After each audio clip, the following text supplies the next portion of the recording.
sceni je Majda Stamenković koja dolazi Leskovac, ima 12 godina. Pored mene njena mama Nataša koja drhti, koja treperi. Mama, jeste dobro? Super. Ona je spremna.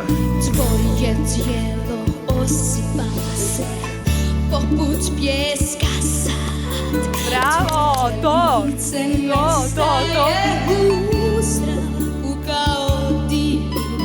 Umorna sam, skrvala me, za ljubavlju tvojom duga glad.